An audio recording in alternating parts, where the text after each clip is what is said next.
Hi everyone, welcome back to my new vlog. ಇದು ನಂದು ಅಮ್ಮನ ಮನೆಯಿಂದ ಸೆಕೆಂಡ್ ವ್ಲಾಗ್. ಇವತ್ತು ನಾನು ಈವ್ನಿಂಗಿಂದ ವ್ಲಾಗ್ನ ಸ್ಟಾರ್ಟ್ ಮಾಡ್ಕೋತಾ ಇದ್ದೀನಿ. ಈವ್ನಿಂಗ್ ಟೀ ಎಲ್ಲ ಕುಡಿದು ನಾನು ಇವತ್ತು ಹೊಸ ವೀಡಿಯೋನ ಶೂಟ್ ಮಾಡ್ಕೋತಾ ಇದ್ದೆ. ಟೈಮ್ ಇವಾಗ 5:20 ಆಗಿದೆ. ಈಗ ನಾನು ಚಿಕನ್ ಪಿಕಲ್ ಮಾಡೋಣ ಅಂತೆಲ್ಲ ತರಿಸಿ ಇಟ್ಕೊಂಡು ರೆಡಿ ಮಾಡ್ಕೊಂಡಿದ್ದೆ. ಸೊ ಇದನ್ನು ಈಗ ಶೇರ್ ಮಾಡ್ತಾ ಇದ್ದೀನಿ. ಹಾಯ್ ಎವ್ರಿವಾನ್, ಇವತ್ತು ನಾನು ಚಿಕನ್ ಪಿಕಲ್ ಮಾಡೋಣ ಅಂತ ಅಮ್ಮನ ಮನೇಲಿ ಮಾಡ್ತಾ ಇದ್ದೀನಿ. ಸೊ ಇಲ್ಲಿ ನಾನು ಅರ್ಧ kg ಅಷ್ಟು ಚಿಕನ್ನ ನೀಟಾಗಿ ವಾಶ್ ಮಾಡಿ ಟರ್ಮರಿಕ್ ಪೌಡರ್ ಹಾಕಿ ಇಟ್ಟಿದ್ದೀನಿ. ನಾನು ಆ ಚಿಕನ್ನ ವಾಶ್ ಮಾಡಿ ನೀರನ್ನೆಲ್ಲ ನೀಟಾಗಿ ಸ್ಟ್ರೈನ್ ಮಾಡಿ ತೆಗೆದಿಟ್ಕೊಂಡಿದ್ದೀನಿ.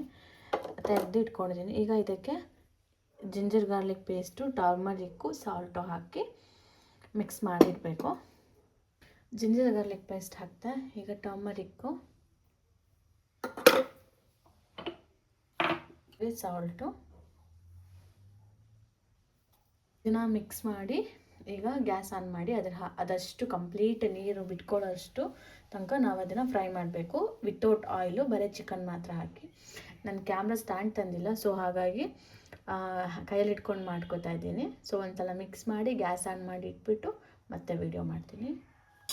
ನೀರು ಬಿಟ್ಕೊಬೇಕು, ಕಂಪ್ಲೀಟ್ ನೀರು ಫುಲ್ ಬಿಟ್ಕೊಂಡು ಅದು ಡ್ರೈ ಫುಲ್ಲು ಇಂಡಿವಿಜುವಲ್ ಅಂದರೆ ಡ್ರೈ ಒಂದೊಂದು ಸಿಂಗಲ್ ಪೀಸ್ ಬಿಟ್ಕೊಬೇಕದು. ಅಷ್ಟು ತನಕ ಇದು ಫ್ರೈ ಆಗಲಿ. ಈಗ ಇದಿಷ್ಟು ಸ್ಪೈಸಸ್ನ ಡ್ರೈ ರೋಸ್ಟ್ ಮಾಡ್ಕೊಬೇಕು. ಸಾಸಿವೆ, ಒಂದು ಸ್ವಲ್ಪ ಮೆಂತೆ, ಜೀರಿಗೆ, ಒಂದು ಏಲಕ್ಕಿ ಮತ್ತು ಒಂದು ಸ್ವಲ್ಪ ಚಕ್ಕೆ, ಒಂದು ಲವಂಗ, ಇಷ್ಟು ಕೋರಿಯಾಂಡರ್ ಸೀಡ್ಸ್ ತೊಗೊಂಡಿದ್ದೀನಿ. ಇದಿಷ್ಟನ್ನ ಫುಲ್ ಡ್ರೈ ರೋಸ್ಟ್ ಆಗಬೇಕು. ಇಷ್ಟು ನೀರು ಬಿಟ್ಕೊಂಡು ಹಿಂಗೆ ಆಗ್ತಾ ಇದೆ. ಈಗ ಇದಿಷ್ಟು ಸ್ಪೈಸಸ್ನ ಡ್ರೈ ರೋಸ್ಟ್ ಮಾಡಬೇಕು. ಇದಿಷ್ಟು ಡ್ರೈ ಆಗ್ತಾ ಬಂತು ಫುಲ್ಲು. ಇನ್ನೊಂದು ಸ್ವಲ್ಪ ಇದಿಷ್ಟು ನೀರು ಹೋಗ್ಬಿಟ್ರೆ ಆಮೇಲೆ ಆಯಿಲ್ ಹಾಕಿ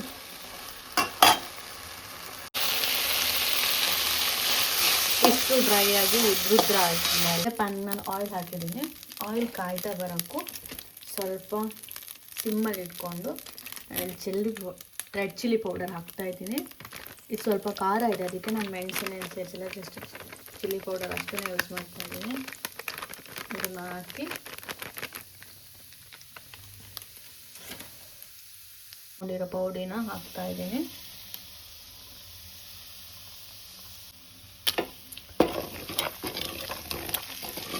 ಅದು ಸ್ಟ್ಯಾಂಡ್ ಇಲ್ಲ, ಸೊ ಒಂದು ಕೈ ಇಟ್ಕೊಂಡು ಒಂದು ಟರ್ನ್ ಮಾಡೋಕ್ಕೆ ಅದು ಸ್ವಲ್ಪ ಶೇಕ್ ಹಾಕ್ಕೊಂಡು ಬಂದಿದ್ದು.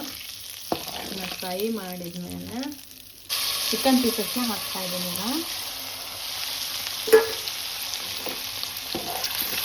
ಇದು ಸ್ಟೋರ್ ಮಾಡಬೇಕು ಅಂತ ಅಂದ್ಕೊಂಡಿದ್ರೆ ಸ್ವಲ್ಪ ಇನ್ನೂ ಜಾಸ್ತಿ ಆಯಿಲ್ ಹಾಕಬೇಕು, ಇಲ್ಲಾಂದ್ರೆ ಚೆನ್ನಾಗಿ ಅನಿಸಲ್ಲ ಅನ್ಸುತ್ತೆ. ಮೇ ಬಿ ನನಗೆ ಗೊತ್ತಿಲ್ಲ, ನಾನು ಯೂಟ್ಯೂಬ್ ನೋಡಿನೇ ಟ್ರೈ ಮಾಡಿದ್ದು.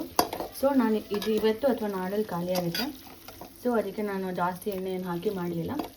ಅದಷ್ಟು ಪೌಡರ್ ಹಾಕಿ ತುಂಬ ಅದು ಎಣ್ಣೆಲೆ ಫುಲ್ಲು ಚಿಕನ್ ಫ್ರೈ ಆಗೋ ತನಕ ಬಿಟ್ಟೆ. ಆವಾಗ ಹೀಗಾಯಿತು. ಈಗ ಫೈನಲ್ ಆಗಿ ಇಷ್ಟು ಲೆಮನ್ ಜ್ಯೂಸ್ನ ಎತ್ತಿಟ್ಕೊಂಡಿದ್ದೀನಿ. ಇದೀಗ ಫುಲ್ ಆಯಿಲಲ್ಲಿ ಫ್ರೈ ಆಗಿದೆ ಮಸಾಲ ಜೊತೆಗೆಲ್ಲ. ಈಗ ಇದಿಷ್ಟು ಲೆಮನ್ ಜ್ಯೂಸ್ ಹಾಕಬೇಕು.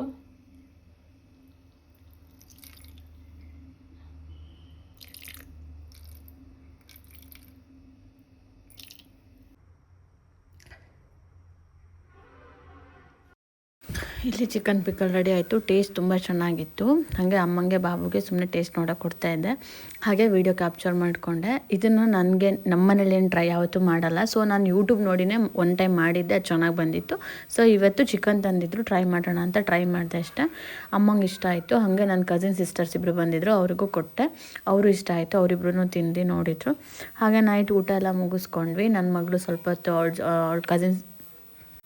ನನ್ನ ಕಸಿನ್ ಸಿಸ್ಟರ್ ಜೊತೆ ಸ್ವಲ್ಪ ಹೊತ್ತು ಆಟ ಆಡ್ಲು ಅವರಿಬ್ಬರ ಜೊತೆಗೆ. ಹಾಗೆ ಇವತ್ತಿನ ವ್ಲಾಗ್ನ ಇಷ್ಟೇ ನಾನು ಶೂಟ್ ಮಾಡ್ಕೊಂಡಿದ್ದು. ಐ ಹೋಪ್ ನಿಮ್ಮೆಲ್ಲರಿಗೂ ಈ ವ್ಲಾಗ್ ಇಷ್ಟ ಆಗಿದೆ ಅಂತ ಅಂದ್ಕೋತೀನಿ. ಚಿಕನ್ ಪಿಕ್ಕಲ್ ರೆಸಿಪಿ ಕೂಡ ಶೇರ್ ಮಾಡಿದ್ದೀನಿ, ಟ್ರೈ ಮಾಡಿ ನೋಡಿ, ಚೆನ್ನಾಗಿರುತ್ತೆ. Thanks for watching. Please subscribe ಮಾಡ್ಕೊಳ್ಳಿ ನನ್ನ ಚಾನಲ್ನ.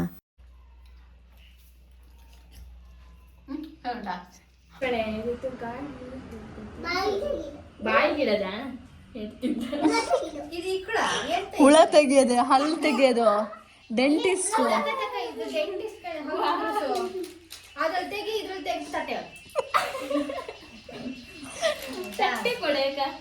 ತೆಗಿತಾ ಇದೀವಿ. ಇತ್ತು ಸುಮ್ಮನೆ ಕಣೆ ಮಾಡಿದ್ರೆ ಮುಟ್ಟಿಗೆ ಅಂಟುತ್ತೆ.